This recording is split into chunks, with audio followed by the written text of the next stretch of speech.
Have you ever been in a situation where you really had to complete something, but then you thought, you know what, let me use Instagram for 2 minutes and I'll come back to it. And then you realize that 2 hours later, you ended up spending so much of your time on Instagram without even realizing, and you just did it. It just happened. And why did it happen? You never know. And you start questioning yourself, why did I do this?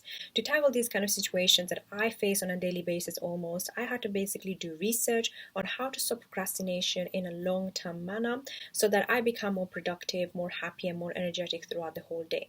So if you're interested to find out the 5 psychological tips and I've actually found that work in terms of beating your procrastination up, then please keep watching this video till the end. If you're watching this video right now, chances are you realize that you're actually procrastinating, and that's why you want to change yourself and become the best version of yourself as much as possible, which is why you're watching this video. So the first step, of course, is awareness. You want to make sure that you know which habits lead you to procrastination. For example, in my case is me using my phone when I should be doing my past paper or doing something for YouTube or something like that, and I start basically watching videos or maybe scrolling through Instagram mercilessly, literally, and I just basically lose track of time, and in that way I know exactly that I'm going to be procrastinating soon. So what are the habits that are causing you to procrastinate, and identify the causes of procrastination in general, the consequences, and as well. So for example, if I don't do this YouTube work or I don't film this video today because I ended up using Instagram for 2 hours, what's going to happen to my YouTube channel? For example, that means I'm not going to be having one more video to actually film and publish,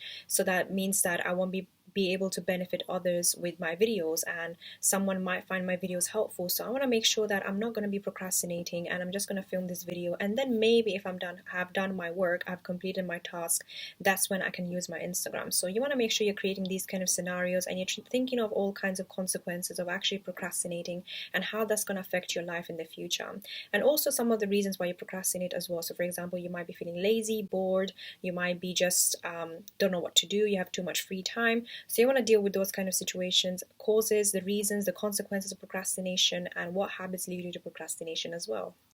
So step number 2 or tip number 2 might be very counterintuitive, and you might be thinking this is not going to go right, but it is to get done your most dreadful and most boring tasks first, so that as you're finishing and progressing through the day, you're going to be finishing your day with good work and things that you actually love and enjoy doing. So for example, if you really hate maths, and I do, for example, then I'm going to make sure that in the morning when I have my fresh mind and fresh soul and everything, I'm going to tackle all the math questions or the maths homework first, so that during the evening when I'm going to I'm gonna go to sleep and stuff, then I'm gonna be finishing my day with English, for example, or biology, or any other subjects that I might actually like.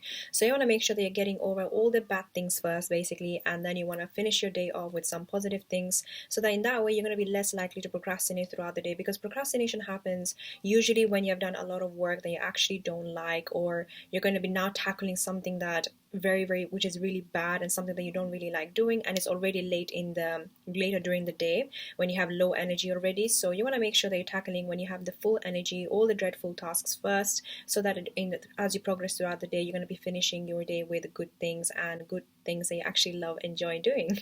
So tip number 3 is making sure that you have 2 deadlines. So you want to have a short-term deadline and a long-term deadline.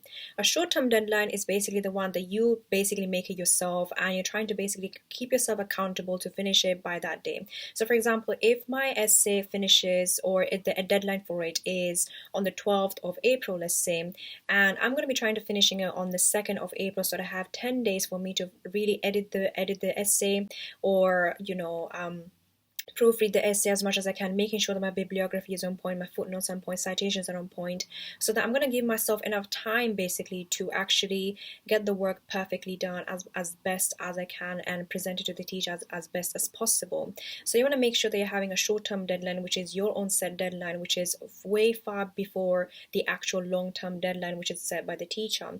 In that way, you're going to be making sure that you're having enough time for you to actually not fall behind before the actual long-term deadline, but at the same time, short-term deadline allows you to keep yourself accountable and work towards that thing every single day until you reach that short-term deadline. So you want to have 2 types of deadline, short-term and long-term. Tip number 4 is making sure that you're writing down all the consequences of you actually not completing this task, which actually relates back to the first tip that I've shared with you all in the video. And this goes much deeper with this because you're going to be now answering questions such as, will my future self will be happy or disappointed if I don't finish this or complete this task? How will this affect my performance at work or school or in terms of grades or whatever that might be, that is the actual end result, or the people that might be in that institution?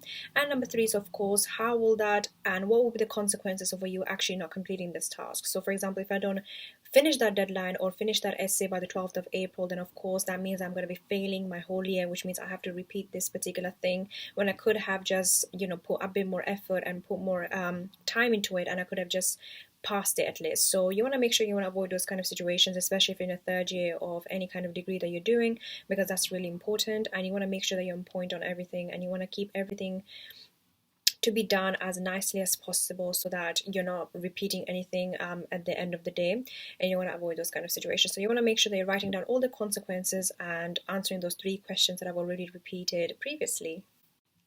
Tip number 5 is making sure that you're writing down weekly goals or setting weekly goals. So on Sunday, just sit down for 5-10 minutes and try to see what are some of the goals that you want to finish or complete by the end of next Sunday. In that way, you're keeping yourself accountable. You're going to be working on it every single day till next Sunday. And number 3, everything will be put together very nicely, so you're not going to be falling behind. So you want to make sure that you're setting goals in all aspects of your life and not just education or productivity or personal development. You want to make sure that you're making goals and setting goals weekly for all aspects of your life, whether they might be family, friendship, education, hobbies, work, education, whatever they might be. So just sit down on a Sunday today or this week's Sunday and just make sure that you're actually writing all those things down that you want to achieve by the end of next Sunday, so that you're going to keep yourself very much accountable. And I promise you won't need anyone else to actually keep you accountable if you do this step. So this brings me to the end of today's video. I hope you really enjoyed it and found these tips really helpful for you to beat procrastination in the long term. And these tips might not have been available to you, or you may have not heard of before over the internet or YouTube. So if you did, and if you did know some of the tips, then please comment down below which one it was. And if you didn't, also comment down below as well. And if you have personal tips on how to beat with procrastination and how do you deal with procrastination in general, then please do comment down below that as well. I would definitely check it out and answer all your questions and everything. And if you're interested in kind of law school productivity and self-growth kind of videos, then you're in the right place, because these are the kind of videos that I post on a weekly basis. And if you want to know the schedule of it, you can check out the about section on my YouTube channel, so then you know exactly when I post and what. And other than that, I'll see you in my next week's video.